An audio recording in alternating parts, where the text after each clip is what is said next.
네, 먼저 뭐, SID의 10주년 진심으로 축하드립니다. 그동안 SID가 여러 가지 그 프로그램 구성이나 진행 방식 뭐 이런 면에서 파격적인 시도들도 좀 하고 선도적인 역할들을 했다고 생각됩니다. 그리고 그 이후에 국내 여러 가지 이 학술 행사에서도 그런 부분들의 자극을 받아서 긍정적인 영향을 많이 미쳤다고 생각합니다. 아무튼 이렇게 그 뜻깊은 자리에서 다시 이렇게 라이브 서저를 진행하게 된 것을 영광으로 생각합니다. 오늘 진행할 라이브 서저리 케이스에 대해서 간단하게 리뷰를 먼저 좀 하겠습니다. 이분은 하악의 이제 풀마우스 리해빌리테이션을 2013년도에 저희 병원에서 하셨습니다. 제가 한 건 아니고요. 저희 파트너 원장님이신 최관수 원장님께서 하신 케이스입니다.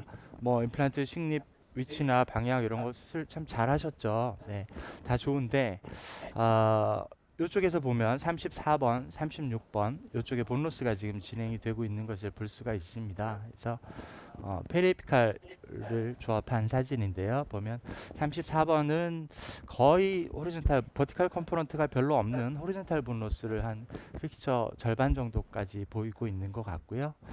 36번은 버티컬 패턴의 컴포넌트가 꽤 있는 형태의 본로스를 이 정도 보이고 있습니다. 네. 그래서 어, 구강내 상황을 보면 34번짜리 리세션이 발생해서 스레드가 약간 노출되어 있고 링걸 쪽에서 보면 34, 36 둘 다 약간 스레드가 노출이 되어 있는 걸 볼 수가 있고 오염도가 좀 있는 상태입니다. 이 케이스도 마찬가지로 너스 서지컬 세라피를 진행을 하셨는데 뭐 그 상태로 해결이 되지 않아서 이제 오늘 수술을 하게 된 겁니다. 그래서 CT 상에서도 보면 마찬가지로 34번은 그냥 호리존탈 패턴 월이 별로 없죠. 근데 36번은 이런 데 보면 이제 버칼 월이나 이런 게 좀 있어서 이쪽은 이제 리저너레이션을 시도해 볼 수 있을 거라고 생각이 됩니다.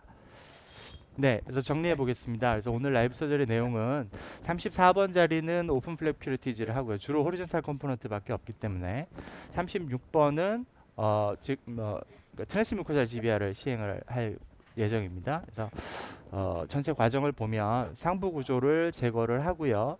상부 구조를 풀러내고 어, 픽서 표면의 디컨테미네이션 이 부분이 가장 중요한 부분이라고 할 수 있겠는데요. 그래서 에어파우드 어브레이시브, 나이타이 브러쉬, 울트라소닉 스케일러 그리고 테트라사이클린 스크러빙 이런 네 가지 방법을 통해서 픽스처 표면 디컨테미네이션을 하고 보바이브 맥스포어하고 오토제너스본 콜라겐 멤브레인을 이용해서 트랜스미코잘 GBR을 하는 과정까지를 오늘 진행을 하겠습니다.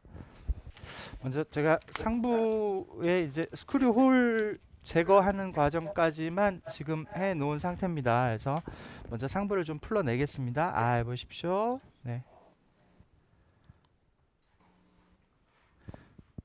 말씀드렸듯이 이제 상부 구조가 있는 상태와 없는 상태는 그 표면 디컨테미네이션 하는 과정에 있어서의 그 접근성이나 시야 확보 이런 측면에서 어, 굉장한 차이를 보이기 때문에 가급적이면 상부를 제거하고 진행하는 게 훨씬 더 유리할 거라고 생각이 됩니다. 그래서 어떠한 경우에 있어서도 그 임플란트에 있어서 리트레버빌리티를 부여하는 것은 여러 가지로 장기적으로 유지 관리하는 데 있어서 큰 의미를 갖는 것 같습니다. 상부를 먼저 좀 제거하고요. 그 익스턴 스크류 타입 임플란트입니까? SCRP 형태입니다. SCRP, 네, 그리고 익스터널 X 커넥션이라서 익스터널 X. 네, 그래서 뭐 상부를 제거하는 거는 별로 복잡하지 않을 것 같습니다. 그 표면은 무슨 임플란트입니까? SLA 서피스 SLA. 임플란트였습니다. 네, 네, 상부 제거하고요. 이런 그 리트리버빌리티 측면에서 이제 저희 병원 같은 경우에 이렇게 97부 이런 멀티플 케이스는 가급적이면 익스터널 커넥션을 이용해서 많이 접근하고 있습니다. 인시전을 먼저 할 건데요. 이 뒤쪽에서 어센딩 레이머스 주변에서 오토제니스본을 채취할 거라서 조금 더 뒤쪽으로까지 연장을 해서 약간 오블리크하게 인시전을 시행을 할 거고요.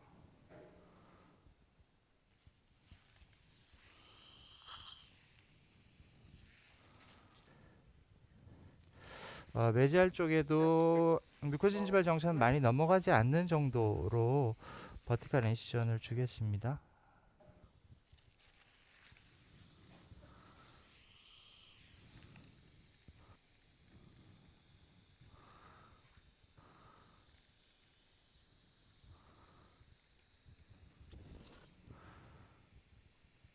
지금 김현종 선 나중에 김현종 선생님 어떤 때 서지컬하고 어떤 때 넌 서지컬 하시는가 그 크라이테리아를 간단히 이따가 틈날 때 한번 얘기해 주시면 감사하겠습니다. 기본적으로는 일단 넌서지컬을 다 하고요.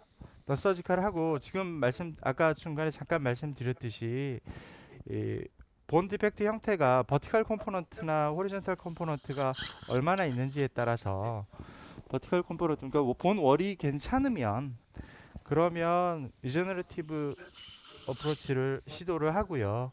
그렇지 않은 경우에는 디브라이드먼트만 하거나 아니면 아예 리섹티브 서저리 좀 잘라내서 리섹티브 서저리를 하거나 둘 중에 하나로 접근을 합니다.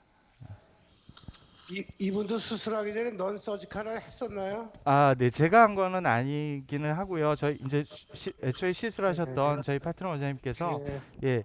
넌서지컬 테라피를 하긴 하셨었는데 이제 대부분은 넌서지컬 테라피에도 반응을 하는 경우가 더 사실 이제 예전 아티클 상에서 보면 그렇지 않다고 이야기들을 많이 하지만 그렇죠. 그때 그 논문들의 기준은 사실 그 넌서지컬 테라피의 접근 방법이 픽처 표면을 디컨테미네이션 하기 힘든 방법들이 주로 대상이 되었었기 때문에 그런 결과를 보였다고 생각하고요.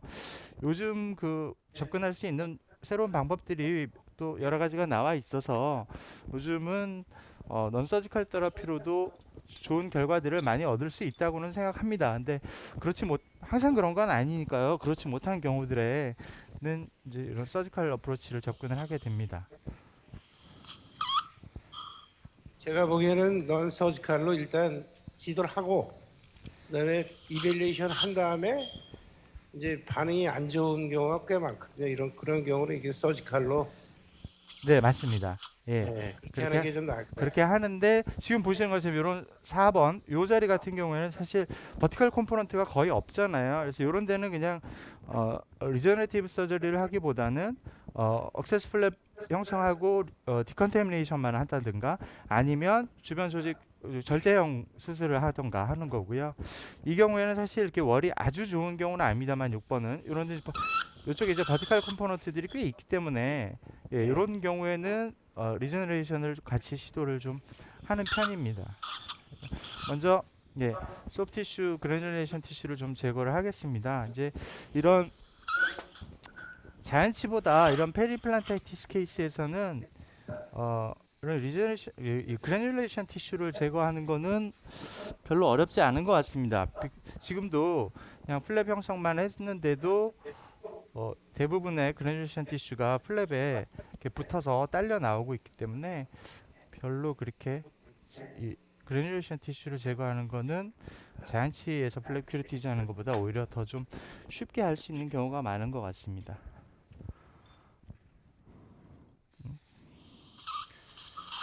링걸 쪽 월이 좀 별로 좋지는 않네요. 네.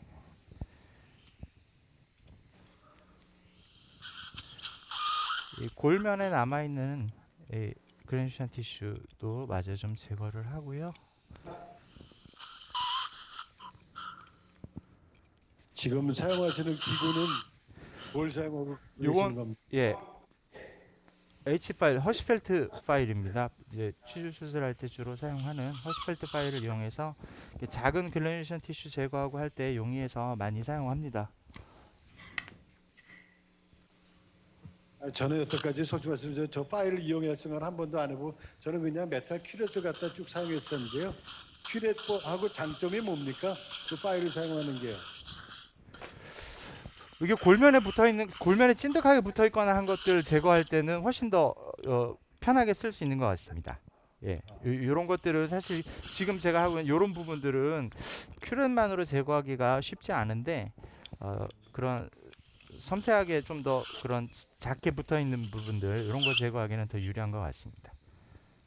네, 이제 다행히 이게 뭐 전방 치아부터 다 제거를 해서요. 자, 이제 그래놀 티슈는 어느 정도 제거가 된 것 같고요.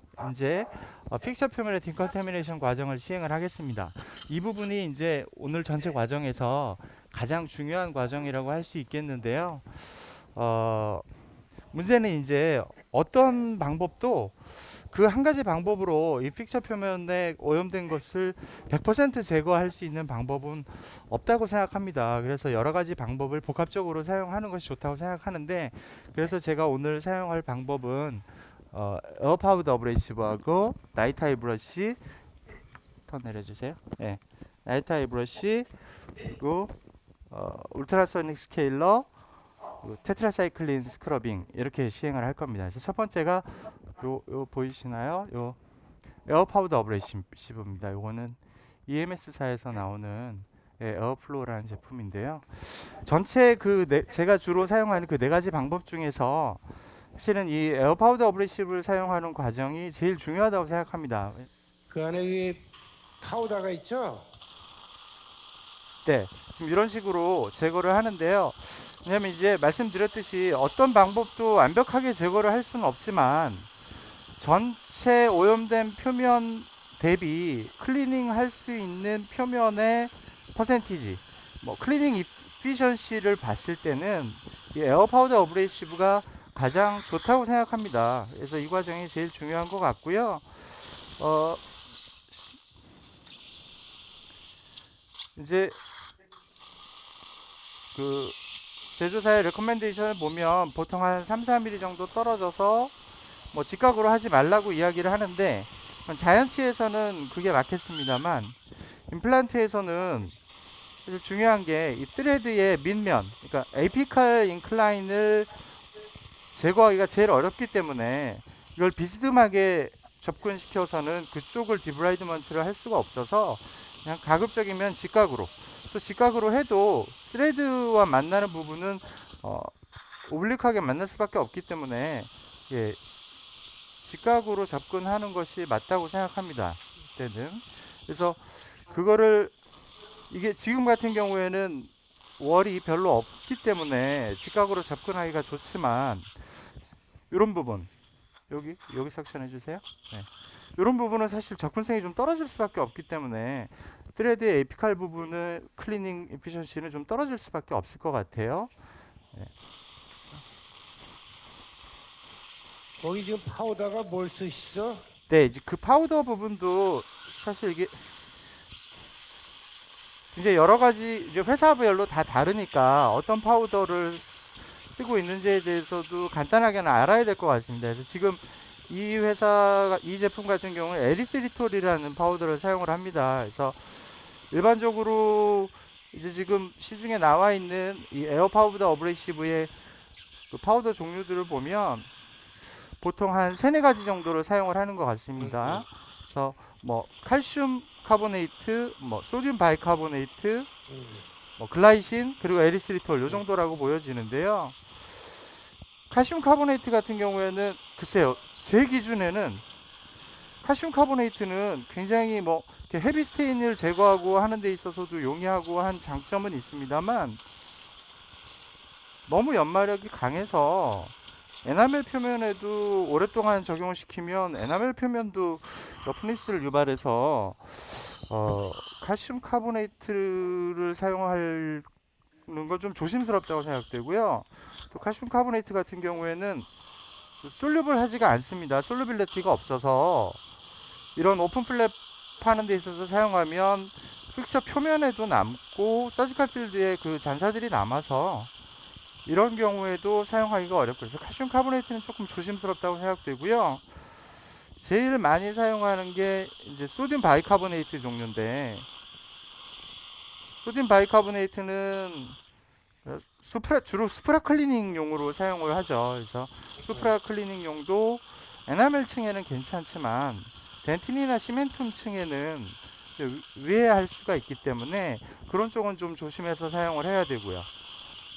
반면에 지금과 같이 이렇게 오픈 플랩을 형성을 하고 픽처 표면을 디컨테미네이션 하는 용도로 쓴다면 소듐 바이카보네이트도 사용 가능한 종류라고 생각이 됩니다. 그래서 이제 그러다 보니까 많은 회사에서 수프라 진지발 클리닝하고 이제 서브 진지발 클리닝을 이제 파우더 타입을 달리해서 서브 진지발 클리닝에는 뭐 글라이신 파우더를 사용을 하기도 하는데 일반적으로 이제 글라이신 파우더는 서브 진지발 클리닝에 사용은 할 수 있지만 클리닝 이피션시 측면에서 보면 이 지금 요 에리스리톨 파우더가 좀 더 좀 유리하다고 합니다. 파우더의 그 사이즈는 작으면서도 클리닝 이피션시는 괜찮은. 제가 이 환자 입장에서 이게 제 입안에 당해봤을 때의 느낌은 소듐 바이카보네이트보다 훨씬 더 부드러운 느낌이었고요. 소듐 바이카보네이트나 글라이신 그리고 지금 이 에리스리톨 이건 전부 다 솔루빌리티가 좋아서 이 랩넌트 때문에 걱정할 일은 별로 없는 것 같습니다. 소디움 바이카보네이트도 그 랩넌트가 표면에 좀 남아있지 그런 논문도 있는데. 근데 이제 네 그게 보면 소듐 바이카보네이트는 솔루빌리티로 봐서는 그게 이제 인비트로 스터디로 알고 있습니다. 인비트로 상에서 보면 티타늄 디스크에다가 때려보면 표면에 좀 랩넌트가 남는다, 박혀있다 이런 게 있기는 있는데 그게 이제 이런 파우더 종류에 따라서 픽처 표면에 변화를 어떤 파우더가 더 많이 일으키고 어떤 파우더가 더 적게 일으키느냐 하는 측면으로 보면 소듐 바이카보네이트는 변화를 좀 일으키기는 하는 편입니다. 근데 이제 실제로 입안에서는 솔루빌리티 자체는 좋아서 문제가 되지는 않을 것 같고요. 이제 픽처 표면이 어느 정도 변화를 한다고 해서 지금 같은 처치를 하는 데 있어서의 임상적인 결과에 직접적인 영향을 주지는 않을 것 같습니다. 아주 너무 스무드한 표면을 만들어서 뭐 리오세익 인테그레이션을 되는 데 있어서 문제가 될 정도만 아니라면 그런 부분들이 크게 신경 쓸 부분까지는 아니라고 생각합니다. 근데 에리스로톨 파우더 같은 거는 수프라 진지발, 서브 진지발 다 유니버설하게 사용을 할 수가 있어서 그런 면에서는 좀 더 유리하고요. 또 지금 이게 특히 지금 사실 지금 제가 제일 신경 쓰이는 부분 이 부분인데 이 부분을 직각으로 적용을 할 수가 없잖아요. 그러다 보니까 이 부분에서는 스레드의 에이피칼 인클라인 밑면은 클리닝이 안 될 가능성이 크거든요.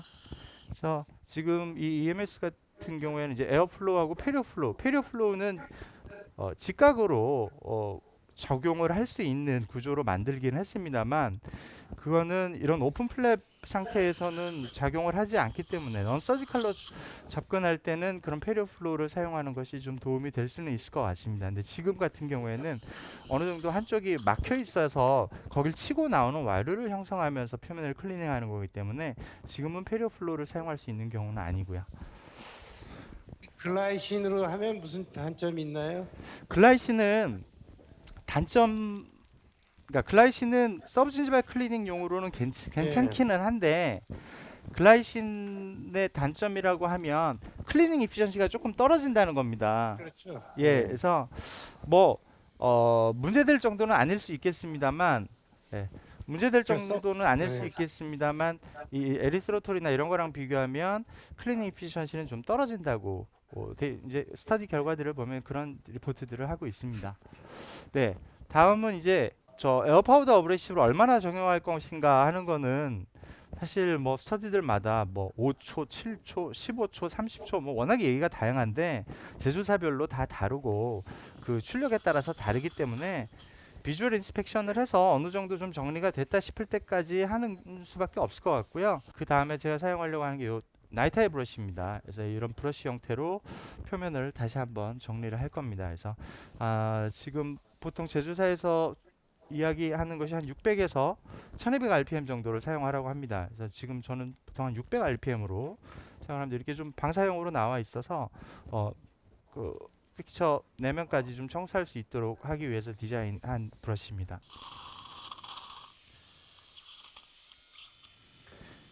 이게 재질이 이거는 이제 나이타이거든요. 근데 이제 티타늄 브러쉬도 있고 스테인리스 스틸 브러쉬도 있고 다 저도 좀 다 써보긴 했는데요. 임상적인 결과 자체는 크게 차이가 나는 정도는 아닌 것 같습니다. 근데 엄밀하게 따지면 이 나이타일을 쓰는 이유에 대해서 뭐 제조사 관계자나 이런 관련 자료들을 좀 찾아보면요, 일레스티서티를 늘리기 위해서 사용을 한다고 주장을 합니다. 그 이유가 너무 스티프하면, 말하자면 이제 스테인리스 스틸 브러쉬 같은 경우가 가장 스티프하고, 그 다음에 이제 티타늄 브러쉬, 이 나이타일 브러쉬가 가장 일레스티서티가 좋다고 물성을 이야기할 수 있을 것 같은데, 이 일레스티서티가 떨어지다 보면 너무 스티프한 걸 쓰면 표면의 변화가 너무 많다라는 이야기를 첫 번째로 하고 있고요. 근데 아까도 말씀드렸듯이 표면의 변화라는 게 뭐 스터디 데이터를 비교할 때는 의미가 있을지 모르겠지만, 아주 스무드한 서피스를 만들어서 리오세인테그레이션이 안 될 정도의 수준의 으로 가는 것만 아니라면 크게 문제되지는 않을 것 같거든요. 그보다는 그래도 의미를 갖는 거는, 너무 스티프하다 보면 이 3차원적인 구조를 가진 임플란트 표면에 스레드 하방이나 이런 부분들을 접근하기가 좀 어려워질 수 있을 것 같습니다. 그래서 그런 클리닝 이피션시로 봤을 때는 어느 정도 일레스티서티가 있는 브러쉬가 더 유리할 거라고 생각이 됩니다. 이거는 이렇게 좀 쓰면, 네, 아까보다 많이 좀 줄어들었죠, 볼륨이. 그러니까 이렇게 마모되면서 없어집니다. 없어져서.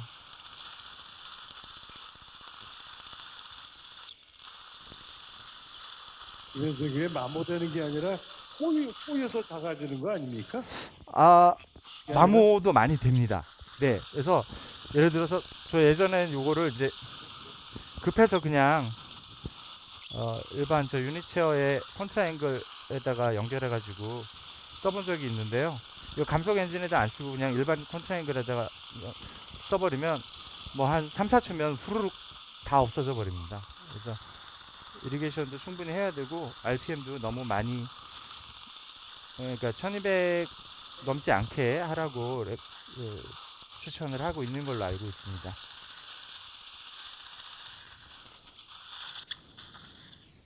브러쉬 하나 바꿔서 더 하겠습니다. 이게 일회용으로 나와 있고요.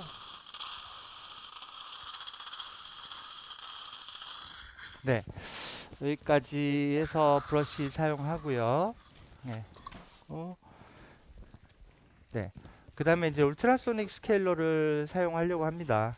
이 울트라소닉 스케일러는 지금, 네, 이거는 팁이 좀 작은, 결국은 이제 접근성의 문제니까 팁이 조금 가는 게 좀 더 좋을 거는 같아요. 근데 울트라소닉 스케일러는 문제가, 아까 말씀드린 그런 그 클리닝 이피션시로 봐서는 이게 닿을 수 있는 면적이 너무 한정적이잖아요.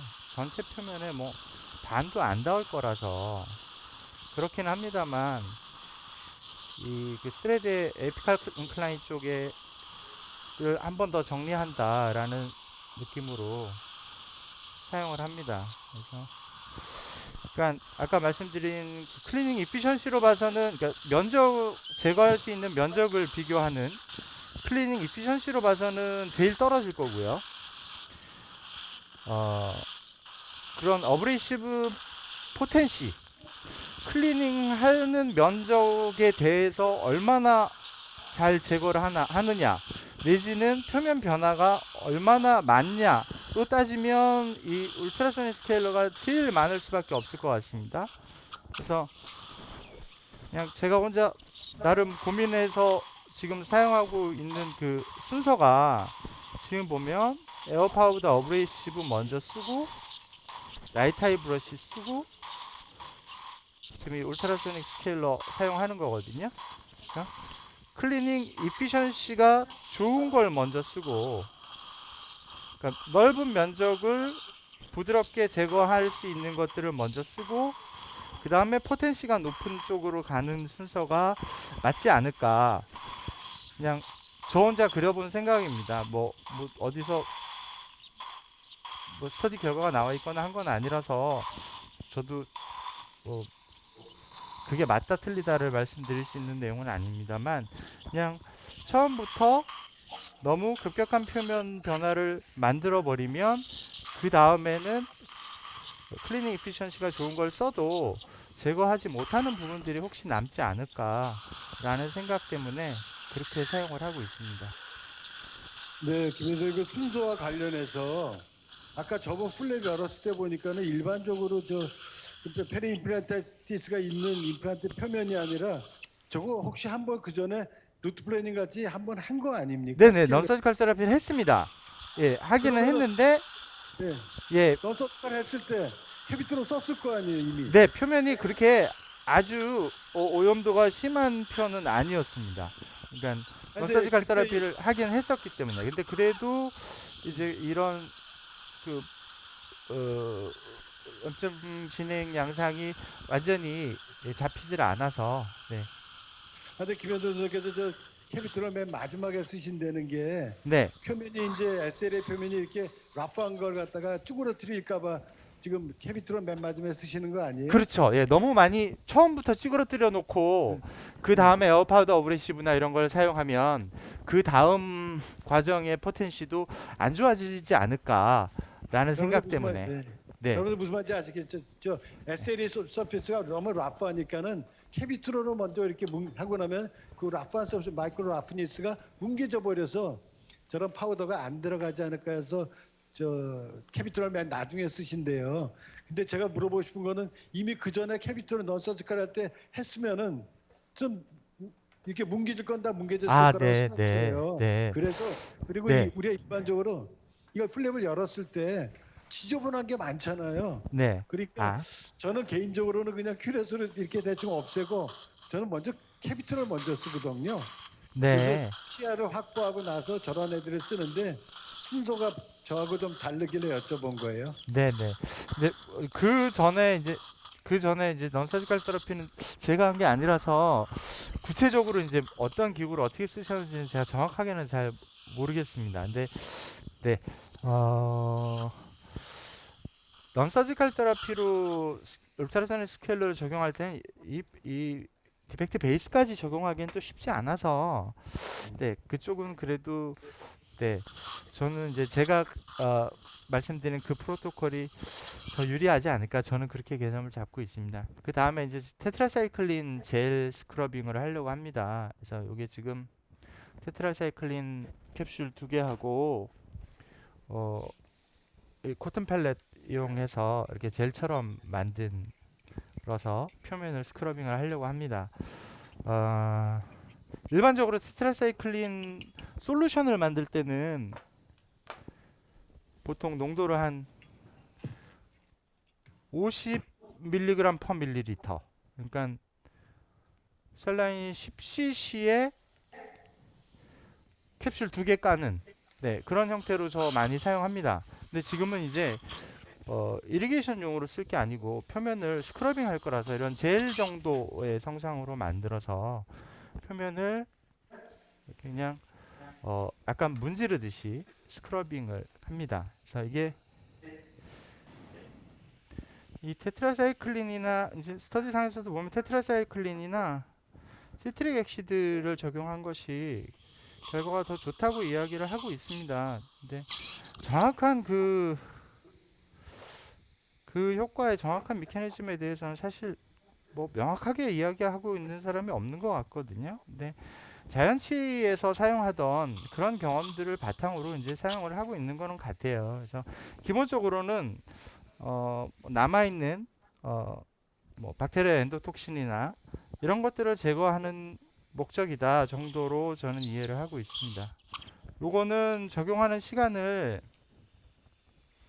뭐 스트릭 엑시드나 뭐 EDTA나 이런 것들 보면 다 한 2분 정도 하라고 하고 있어서 저도 이 테트라사이클린도 한 2분 정도 적용을 한다고 그렇게 기준을 잡고 있습니다. 그래 김현선 선생님 지금 거기 같은 경우는 버티컬로 이렇게 본로스가 심하지 않습니까? 네, 저는 그런 경우에 오히려 에어플로를 써서 직각으로 이렇게 파우더 나오는 게 스레드 닦는데 훨씬 좋다고 생각하시는데 김정우 선생님 아까 거기 안 쓰시더라고요. 그게 왜 안? 여기요? 요쪽이요? 예. 썼는데요. 예, 측면에서 나올 때 그 페리오플로 쓰셨습니까? 아, 페리오플로우요? 예. 페리오플로우는 안 썼죠. 페리오플로우는 예. 이렇게 측면으로 나오는 거 아닙니까 파우더요? 페리오플로우는 근데 이렇게 해보시면요, 이렇게 플랩을 열고서 적용할 때는 전혀 클리닝이 되지 않습니다. 전혀 안 된다고요? 네네, 페리오플로우는 넌 서지컬로 할 때 막혔을 때, 그러니까 페리오플로우는 그 파우더를, 저도 맨 처음에 이제 그게 좀 의아했었는데요. 페리오플로우는 파우더를 때리는 방향은 삼각형으로 때린다고 합니다. 그러니까 우리 저 자동차 벤츠 별마크처럼 그런 방향으로 삼각형으로 측면으로 때리긴 때리는데, 문제는 그게 효과를 발휘하려면 물이 나오는 방향은 하방으로 나오거든요. 그렇죠. 하방으로 나와서 그게 바닥을 때리고 올라오면서 와류를 형성해서 그게 같이 복합적으로 작용을 해야 된다고 그래요. 그래서 제가 모델상에서 해봐도 그냥 이 오픈된 공간에서 페리오플로우를 때리면 뭐 스테인 해놓고 그쪽 제거해 보려고 하면 전혀 제거되지 않습니다. 그래서 지금 이런 경우에는 페리오플로우를 해도 효과가 없다는 얘기죠. 아 예. 예, 그래서 페리오플로우가 사실은 그냥 일반적인 메인터넌스 케어를 할 때는 넌서지칼로 하기에 굉장히 효과적이고 좋을 거는 같아요. 근데 지금 이런 오픈 플랩 디브라이드먼트를 하고 디컨테미네이션 할 때는 페리오플로우로 제거를 할 수 있는 건 아니죠. 그래서 오히려 에어플로우를 사용을 해야죠. 근데 저 경험으로는 딱 표면이 안 닦인다면은 저도 이제 오늘 생각을 다들 달리 하겠는데요. 넌 서지컬로 해서 페리오플로 하다 보면요. 플랩이 열지 않으면 그게 플랩을 타고 들어가서 엠피제마 생기는 경우가 있거든요. 그래서 네네, 수가 있었어요. 가능성이 있을 것 같습니다. 그래서 그런 예. 경우가 있을 수 있기 때문에 그 플랩이 지금 너무 말하자면 플랩이 하다든가 푸를런트 하다든가 실링이 심하고 막 배농이 있고 막 이렇게 흐물흐물한 그런 연조직 상태에서 적용하는 거는 지금 말씀하신 부분에서도 좀 조심스러울 수 있을 것 같습니다. 근데 그렇지 않은 정도 수준에서는 적용을 할 수 있을 것 같고요. 네, 지금 이제 요 테트라사이클린이 이게 테트라사이클린 HCl이다 보니까 약간 이 산성 때문에 지금 보면 이렇게 플랩 색깔도 이렇게 변하고 해서 이리게이션을 충분히 해줘야 됩니다.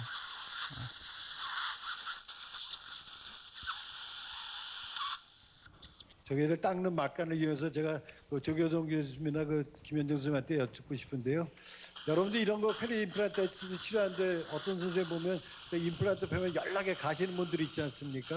그래서 임플란트 표면을 플라스틱 하는 분들이 있는데 지금 보니까 전혀 안 하시는데 조 교수님은 거기에 대해서 어떻게 생각하십니까? 안 합니다. 왜 안 하십니까?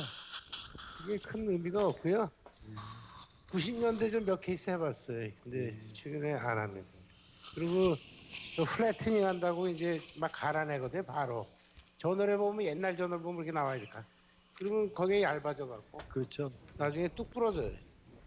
제가 여쭤본 이유가 최근에도 어디 가서 보면은 어떤 분이 발표하시는데 저기 연락에 가는 분들이 있어요. 그래서 김현정 선생님 어떻게 생각하십니까? 네, 저도 비슷하게 생각합니다. 일단 그리고 지금 같은 경우에는 특히나 지금 일단 기본적으로는 임플란트 플라스티를 하면 문제가 너무 얇아지는 게 문제고요. 네. 지금 가뜩이나 뭐 임플란트 프랙처나 뭐 이런 그런 문제들도 생기는데 너무 얇아지는 것도 문제고요. 특히나 인터널 커넥션 같은 경우에 그렇게 하면 뭐 당장 염증이 해결된다 하더라도 나중에 찢어질 가능성이 또 커질 것 같고요. 지금 같은 경우에는 또 문제가 좀 리제너레이션을 시도를 하는 건데 임플란트 플라스티를 하면 표면이 거의 러프니까 스무드 서피스 수준으로 낮아지기 때문에 리오세오 인테그레이션 하기에는 스무드니스, 그러니까 러프니스가 너무 떨어지지 않을까, 네, 그런 부분도 단점이 될 것 같습니다. 지금은 이제 뭐 하실 거죠? 네, 이제 디컨테미네이션 과정은 어느 정도 됐다고 보고요. 이제 GBR 하기 위해서 자가고를 좀 채취를 하려고 합니다. 요즘 저는 이제 일반적으로 임플란트 식립하면서 디펙트가 남거나 하면 그쪽에 GBR을 하기 위해서 자가고를 굳이 세컨더리 서지컬 사이트를 열어가면서 자가고를 채취하거나 하려고는 하지 않습니다. 근데 지금 같은 경우에는 사실 좀 열악한 조건이라고 할 수 있잖아요. 그런 경우에는 자가고를 어느 정도 사용을 하는 게 좋다고 생각해서요. 드릴 소개 좀 해주실래요? 요거는 그냥 자가골 채취 드릴입니다. 예전에는 음, 저는 트래핀 드릴을 이용해서 지금 한 음, 100 RPM이나 이 정도로 지금 여기 캡 씌우는 것도 있고 하기는 한데 저는 그냥 음. 캡 없이 그냥 주수 없이 한 100 RPM 정도로 드릴링해서 본칩을 모으려고 합니다.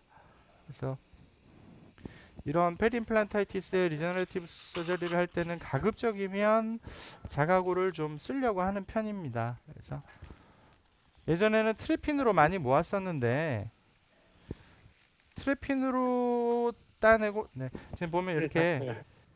트래핀으로 하면 이제 문제가 말레팅을 해서 파티클 사이즈를 조절을 하는데 예, 대부분 그 사이즈가 너무 큰 경우가 많습니다. 그러다 보면 나중에 석션 여기 이렇게 그게 당장은 괜찮은데 나중에 그 파티클 사이즈 큰 것 때문에 다시 문제가 되는 경우들이 장기적으로는 좀 있는 것 같아서요. 요즘은 트래핀으로 잘 안 따고 그냥 이런 오토제니 스폰을 채취하는 이런 드릴들을 이용해서 비교적 쉽게 잘 모이고요.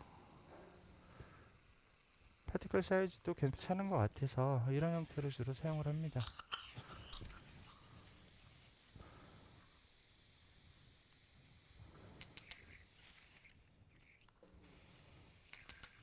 원래 드릴의 껍데기가 있죠? 네, 있습니다. 있는데 플라스틱. 예. 예, 그러니까 그 커버 같은 게 있어서 도망가지 않게 하는 네. 게 있는데 저는 이제 그거 쓰면 오히려 더 답답해서 잘 안 음. 보이고 답답해 그냥 보통 예. 주소 안 하고 이렇게 저는 더 많이 사용합니다.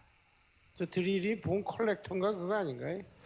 정확한 드릴 이름이 네, 맞네요. 네, 본 네, 컬렉터네요. 지금 주수 전혀 안 하고 하시는 건가요? 네, 네. 한 100 RPM 정도 되는 것 같습니다.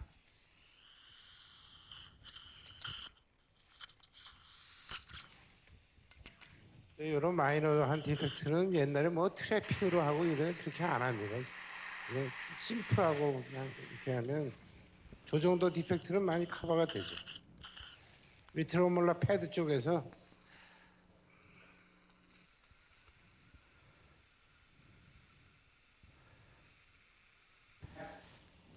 네.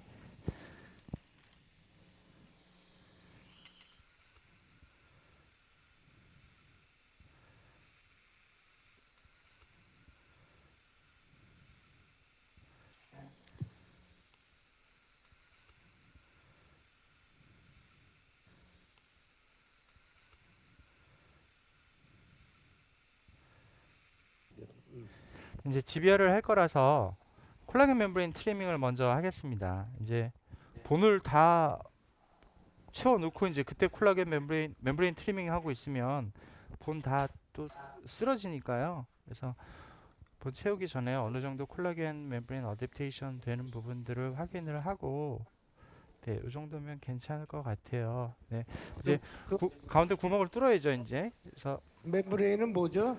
요 콜라겐 멤브레인 라이오플란트라는 콜라겐 멤브레인입니다. 약간 좀 하드니스가 있는 것 같네. 어, 없어요? 이제 아직 말랑말랑하니까. 네, 아직 이 수화가 안 돼서 그렇고요. 수화되면 그 본 믹스한 거는 뭡니까? 네, 저거 이제 보바인본 보바인본, 네, 맥스포 보바인본입니다. 바이오스 같은 네, 네. 비슷한 거죠? 네. 네. 뭐 트리밍 할 때 노하우라든가 주의사항 뭐가 있을까요? 노하우 잘하면 돼. 일단 아니, 저는 사실 예전에는 우리 뭐 그러니까 진지발 그래프트나 이런 거 할 때도 보면 템플레이트를 원래는 쓰라고 되어 있잖아요. 그래서 멤브레인도 이제 회사별로 어떤 멤브레인들은 아예 템플레이트를 제공을 하는 회사들도 있고요. 그래서 그런 이제 익숙치 않을 때는 이제 그럼 템플레이트로 먼저 템플레이트가 없으면 뭐 수처 이런 이 종이 같은 걸로 대충 재단해도 되고 해서 모양을 좀 만들어서 템플레이트를 만들고 그거에 따라서 오려서 해도 될 것 같고요. 그리고 저는 이제 대충 이제 지금 오늘 같은 경우에도 프로브로 대충의 디멘전을 잡아보고 그리고 어, 트리밍 시행했습니다. 오늘 이제 상부를 제거한 걸 오늘은 끼우지 않을 거고요. 상부를 지금 끼우고 하면 또 GBR 과정에서도 또 좀 더 번거로운 점들이 있으니까 오늘은 힐링 어버트먼트를 연결하고 다 마무리를 할 겁니다. 그리고 어차피 오스 인테그레이션을 기다려야 되는 건 아니기 때문에 동그랗다한 부분에 있어서의 오스 인테그레이션과 별개로 기능하는 거는 충분히 유지를 그동안도 하고 있으셨던 경우라서 소프티슈 머추레이션을 완전히 기다리지 않고요. 보통은 한 2주째나 이때쯤 많이 끼워 드립니다. 힐링 어버트먼트를 먼저 끼우겠습니다. 그 상부 구조가 제거가 안 되는 경우는 그 하기가 굉장히 어렵지 않습니까? 네, 그래서 아까도 거의 말씀드렸듯이 그래서 그 리트리버빌리티는 굉장히 장기적인 유지를 위해서 굉장히 중요한 덕목이라고 생각하고요. 그래서 어쩔 수 없는 경우에는 그냥도 하긴 합니다만 실제로 해보면 접근성이 굉장한 차이를 보이기 때문에 가급적이면 거의 SCRP로 합니까? 네, 저희는 가능하면 불가능한 가능하면? 경우만 아니라면 기본적으로 SCRP를 하려고 하고요. 전치부에서도 뭐 앵글드 드라이브나 이런 거 이용해서 전치부에서도 가급적이면 스크류홀을 만들려고 하는 편입니다. 여러분들 혹시 전치부에서 앵글드 쓰더라도 스크류홀 만들기가 쉽지가 않습니다. 임플란트 심기가. 그래서 전치부에 여러분들이 싱글 두 개 이 정도 하잖아요. 그러면 노브를 항상 놔두십시오. 노브를 항상 볼을 갖다가 놔두면은 저런 일이 생겼을 때 그냥 쳐낼 수 있지 않습니까? 그래서 그건 전치부도 가능한 스크류 만들려고 그래요. 근데 그렇게 못하는 경우 있으면은 저는 이제 볼을 꼭 달아둬가지고 혹시 저런 거에 페리 임플란트 했을 때 대비합니다.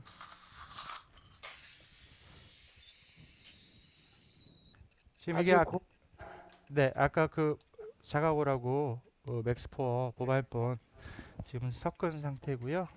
이제 뭐 본을 먼저 넣고 멤브레인 적용하기도 하고 멤브레인을 먼저 좀 자리를 잡아 놓고 하기도 하고 하는데 지금은 본을 먼저 넣고 하겠습니다.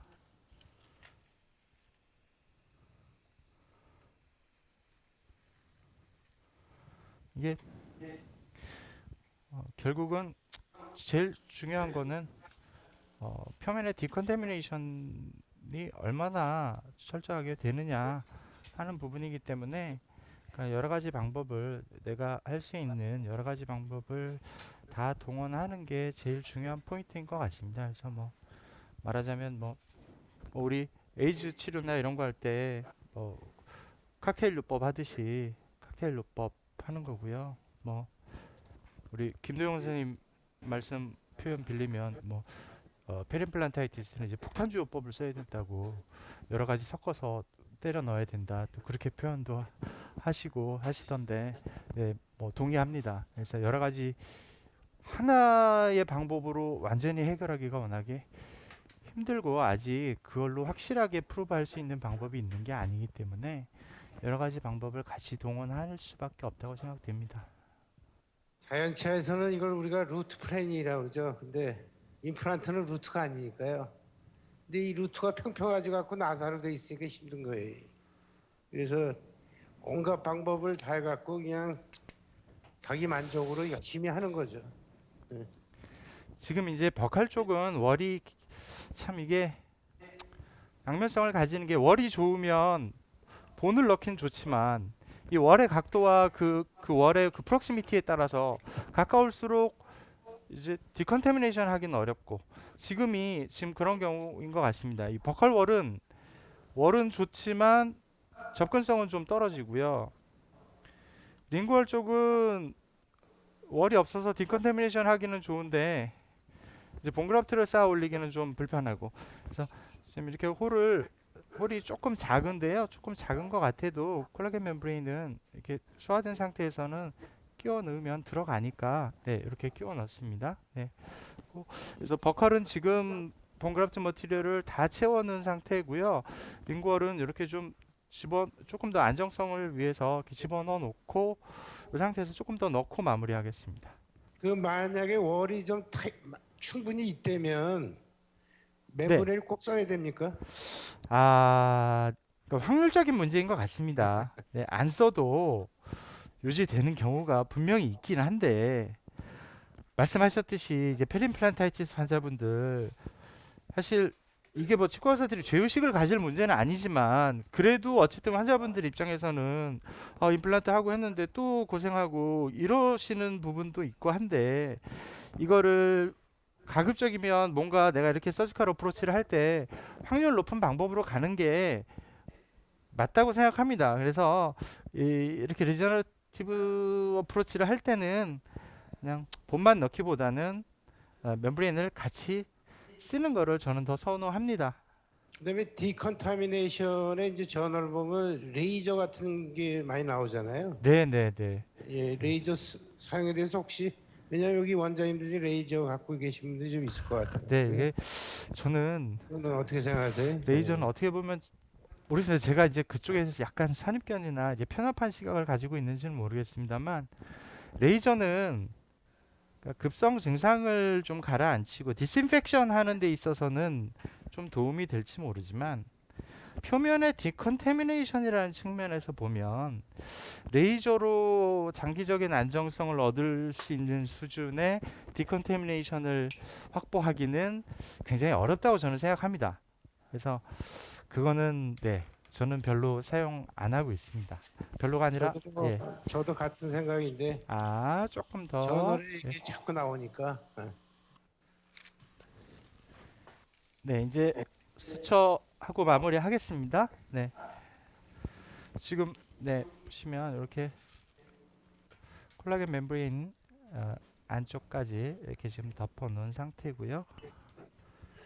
거기 지금 4번은 리섹티브 서저리가 되는 건가요? 4번은 엄밀하게 따지면 리섹티브도 아니고 뭐냐, 이거 연소율 잘라는 것도 없고요. 그냥 그냥 예, 오픈 디브라이드먼트만 한 거죠. 네. 오픈 억세스 해갖고. 네, 억세스 플랩 형성하고 디브라이드먼트만 한 겁니다.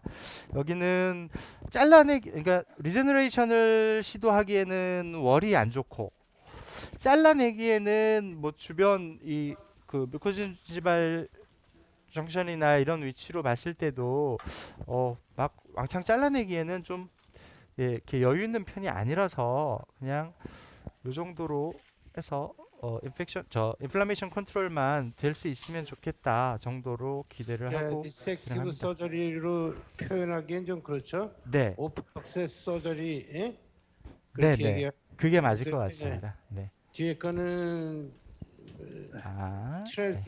트랜스 뮤코잘 GBR인가 이것도? 그렇죠. 결국은 이것도 트랜스뮤코잘 GBR이죠. 네. 그러면 이제 뼈를 놓잖아요. 그러면 이제 사실 정확한 리제너레이션이라는 거는 그 임플란트 표면하고 본 그라프트한 거하고 다시 오시오 인테그레이션이 돼야 되잖아요. 그렇죠. 네. 그걸 리오시오 인테그레이션이라고 그러는데, 이제 책이나 저널에 보면 이제 SLA 이것은 다 랍설페이스니까 동물 실험하면 뼈가 다시 붙는다 이런 조직 섹션에 보면 그런 건 많이 나오잖아요. 네네. 근데 이게 이제 사람이란 말이에요. 네. 네, 그리고 사람을 이걸 진짜 리오시오 인테그레이션이 됐는지 안 됐는지 하려면 바이옵시를 해야 되거든. 그렇죠. 네. 근데 이제 사실은 임상적인 측면이 이제 저희들한테는 더 중요하잖아요. 그래서 임상적으로 보면 이게 실제로 리온 인테그레이션의 그 BIC가 얼마나, 본 임플란트 컨택 레이셔가 얼마나 될지에 대해서는 말씀하신 대로 뭐 바이옵시를 하기 전까지는 알 수 없습니다만, 어느 정도는 이제 그러니까 처음 수술할 때 회사에서 나온 표면을 그대로 두고 프리스틴 본에 심었을 때의 본 임플란트 컨택 레이쇼하고 비교하면 좀 떨어질 수 있겠지만 어느 정도 본 임플란트 컨택이 이루어질 거는 같다고 생각합니다. 근데 그거보다도 더 중요한 거는 임상적으로 인플라메이션을 컨트롤할 수 있는 형태가 되느냐. 실제로 이게 오스 인티그레이션이 되지 않고 클로즈 어댑테이션만 돼 있다 하더라도 임플란트 표면에 그 새로 본 그라프트 한 거랑 새로 생긴 본은 새로 생겼지만 임플란트랑 붙지는 않았고 가까이는 있다 정도만 돼도 클로즈 어댑테이션 정도 돼 있는 상태만 유지가 된다 하더라도 임상적으로는 도움이 되는 상황이니까요. 네, 충분히 의미가 있다고 생각합니다. 그래서 지금같이 이제 페리임플란타이티스가 그 앞에 것도 있고 뒤에 것도 있는데 우리가 지금 본 그래프트 한 거는 버티컬 파켓이 있는 그 파켓이 있는 거기만 하지 않았습니까? 네네. 근데 맨 앞에 같은 경우에 좀 버티컬로 쭉 내려갔단 말이에요. 네. 근데 아까도 말씀하셨지만 뭔가 페리임플란테스 해줄 때 뭔가 성의를 있게 좀 다 해주고 싶어. 그런데 지금 그런 경우에 저는 보면 되게 저희 경험에 보면은 지금 그런 애들은 호라이트하게 내려간 애들은 그 버칼의 플랩도 아주 얇고 심지어는 이게 케라틴 존이 없는 애들도 있고 무버블한 애들이 많아서 저는 그냥 성의를 뵈려고 거기다가 그냥 CT 그래프트 좀 껴놓으면 조직이 안정되면은 혹시 그 호라이트하게 내려간 애들도 좀 괜찮지, 좀 더 오래 버티지 않을까 하는 생각을 해서 CT 그래프트를 종종 고려하거든요. 근데 지금 거기에 케라틴 존은 어떻습니까? 34번. 34번이요. 예. 네. 아까 보니까 아주 케라틴 없는 것 같지는 않아요. 넉넉하진 않지만 없진 않습니다. 네, 보시면 네, 이 정도면 네, 없지는 않거든요. 그래서 혹시 저런 거 할 때 그 그래프트가 안 되는 경우에 혹시 그 CT 그래프트를 하시는 경우도 가끔 있습니까? CT 그래프트는 아니고 저는 이제 프리즌지바 그래프트를 하는 경우는 있었습니다. 그러니까 아, 말씀하신 대로 어테친지바, 케라틴아친지바, 어테친지바가 없고 베스티블 뎁스가 얕은 경우 어테친지바보다도 사실 더 큰 의미를 갖는 건 베스티블라 뎁스라고 생각하거든요. 그래서 베스티블라 뎁스가 어느 정도 유지가 되면 그냥 가는데 베스티블라 뎁스가 별로 없는 경우에는 베스티블라 뎁스를 확보하기 위해서 그때는 커넥티브 티슈보다는 프리즌지바 그래프트가 더 유리하니까 그런 경우에 프리즌지바 그래프트를 하는 경우는 있습니다. 예, 거의 다 마무리가.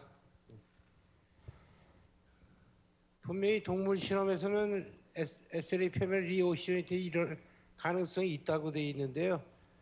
휴먼 스타디에서는 이제 그 말 표현을 조심하면 본필이라고 이렇게 엑스레이 찍으면 보는 차 있지만 과연 붙은 건지 약간 거기 레이저로 살 때 리가멘트처럼 그렇게도 보이고 그렇지만 임상적으로는 어느 정도 적응할 만하고 사실 어떻게 보면 치주 조직 재생보다 임플란트 쪽 재생이 더 심플할 수도 있습니다. 치주 조직은 리가멘트도 다시 생겨야죠. 시멘tum도 돼야죠.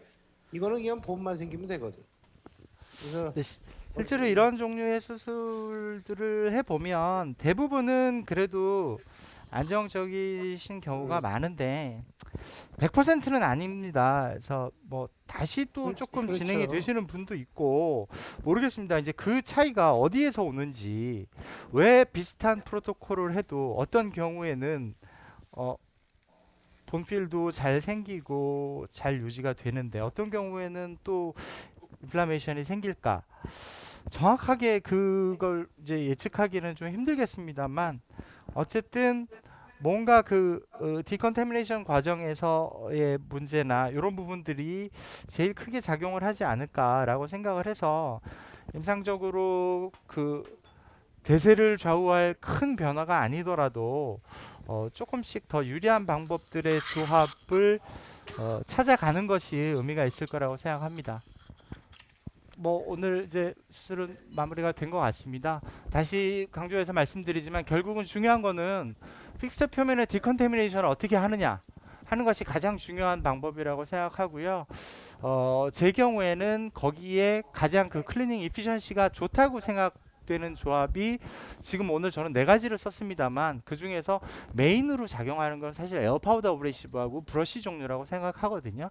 이 두 가지가 가장 메인이고 사실 울트라소닉 스케일러는 아주 보조적인 그리고 테트라사이클린 젤도 그냥 클리닝하는 정리하는 정도의 수준의 의미일 거라고는 생각해요. 그래서 그런 여러 가지 툴들을 복합적으로 사용을 하고 그래서 페림플란타이티스 환자들을 사실은 이제 좀 더 적극적으로 페림플란트 뮤코사이티스부터 페림플란타이티스의 non-surgical therapy, surgical therapy 전부 다 우리가 조금 더 적극적으로 임해야 되지 않을까. 사실 제일 중요한 부분이 그거인 것 같아요. 그래서 예전에는 페림플란타이티스면 뭘 어떻게 해야 될지에 대한 부분 상당히 막막한 부분들이 많이들 있으셨던 것 같은데 조금 더 과감하게 이제 그런 부분들을 적극적으로 치료해 나가면 장기적으로 유지하는 데 좀 더 도움이 될 거라고 생각합니다.